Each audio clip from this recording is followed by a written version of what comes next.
చౌదరి వాస్తు planar మీ చంద్రశేఖర చౌదరి మాట్లాడుతున్నా. చూడండి friends, ఇది దక్షిణ వీధి గల స్థలం. అయితే ఈ దక్షిణ వీధి గల స్థలానికి పార్కింగ్ ఇచ్చినారు వీళ్ళు. అంటే ఇక్కడ ఆగ్నేయంలో పార్కింగ్ ఇచ్చి నైరుతిలో మెట్లు ఇచ్చినారు. ఇక్కడ ఒక 2 అడుగుల ఖాళీ స్థలం ఇస్తున్నారు. 2 అడుగుల ఖాళీ స్థలం, ఇక్కడ 3 అడుగుల ఖాళీ స్థలం ఇస్తున్నారు. ఇక్కడ కూడా 2 ఇస్తున్నారు. ఇడిసి అక్కడ 2 ఇస్తున్నాం, ఇక్కడ 2 ఇస్తున్నాం అంటారు. కానీ ఇక్కడ బాల్కనీ గుంజుతారు కొందరు. సల్లు కొడుతుందని, వర్షం వస్తుంది, అది ఇదని ఇక్కడ బాల్కనీ గుంజుతారు.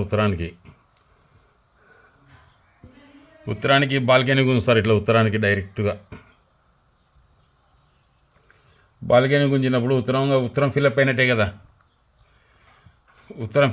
కదా. అంటే దక్షిణం 2 అడుగులు ఉన్నట్టు. ఇది నైరుతి పెరిగినట్టు. చూడండి, ఇది పార్కింగ్ అని ఇక్కడ పెట్టినప్పుడు మెయిన్ డోర్ ఉంటే డోర్ వేస్తే, ఈ డోర్ అనేది వేసినారనుకో, ఈ డోర్ వేస్తే నైరుతి పెరిగినట్టే కదా. ఇది మన శ్వాస నిశ్వాసాలు అనేది ఎలా నైరుతికి పోతాయి. ఇంకోటి ఈ ఆగ్నేయం డౌన్ ఉంటుంది. పార్కింగ్ అంటే డౌన్ పెడితే ఈశాన్యం ఎత్తుంటుంది, వాయువ్యం ఎత్తుంటుంది, అన్నీ ఎత్తుంటాయి. ఆగ్నేయం తగ్గెత్తుంది. పశ్చిమాన 3 అడుగుల ఖాళీ స్థలం ఇస్తుంటారు. పశ్చిమాన 2 అడుగులు 2.5 ఇస్తుంటారు. ఇక్కడ 2 అడుగులు ఇస్తుంటారు ఖాళీ స్థలం. కొందరు 3 ఇడుస్తారు. అయితే ఇక్కడ 2 ఇచ్చినప్పుడు తూర్పున 3 ఉండాలి కదా. మేము 4 అడుగులు ఇస్తున్నామంటారు. 4 అడుగులు ఇస్తామని 3 అడుగులు బాల్కనీ వారేస్తారు. 3 అడుగులు బాల్కనీకి ఉంచినప్పుడు అర్ధ అడుగు కాంపౌండ్ పోతుంది. 9 ఇంచులు కాంపౌండ్ కూడా పోతే 3 ఇంచులే కదా మిగిలేది. అంటే ఇది ఫిలప్ అయినట్టే కదా. దీని దోషాల వల్ల ఛానీన్లో చూసినాను క్యాన్సర్ రావడం, పశ్చిమ దోషాల వల్ల అనారోగ్యం చేయడం, ఆసుపత్రి పాలు కావడం, రోగాలు రావడం, పక్షవాతాలు రావడం, సుఖం లేని జీవితాలతో చాలామంది బాధపడుతున్నారు ఫ్రెండ్స్. ఇది పార్కింగ్లో కోసమని ఇట్లా ఇచ్చుకొని దేని నెత్తిలోకి తెచ్చుకుంటున్నారు.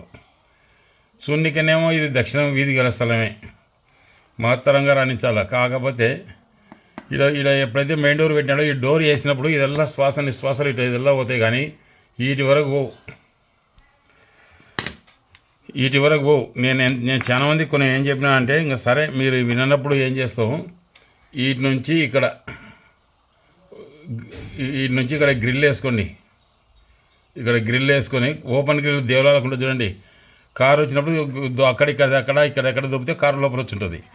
కారు లేనప్పుడు ఇక్కడ లాక్ చేసుకోవచ్చు. కారు లేనప్పుడు ఈ తూర్పు బాల్కనీ కోసేయండి. లేదంటే ఇబ్బంది పడతారు. తూర్పు అద్దె అయితే అనారోగ్య కారణంగా డాక్టర్లకు, ఆసుపత్రులకు లాభం చేకూర్చడం, ఆస్తి ఆడసంతతి పరమడం ఇట్లాంటివి జరిగి ఈ నైరుతి విరిగితే రోగం కలిగి చాలామంది మధ్య సవాలు వస్తున్నారు. మధ్య రోగాలతో ఇబ్బంది పడుతున్నారు. కొందరు ఫైనాన్స్ పరంగా ఇబ్బంది పడుతున్నారు. కొందరు కోర్టు, స్టేషన్లు, పంచాయతీలతో ఇబ్బంది పడుతున్నారు.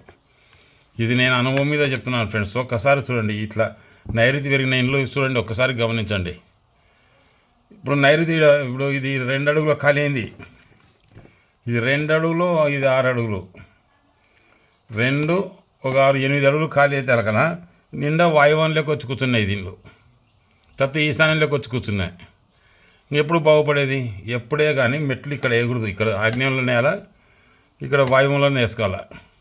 ఇంకా లెట్రిన్ సీటీలో కూర్చోబెడతారు. లెట్రిన్ గుంత ఈయనే కొడతాడు. వాళ్ళ కాంట్రాక్టర్లు, బిల్డర్స్ ఉంటుండే పోతే పని. నీ బుద్ధి ఉన్నింటి కానీ లెట్రిన్ ఈయనే ఉంటుంది, గుంత ఈయనే ఉంటుంది గుంత.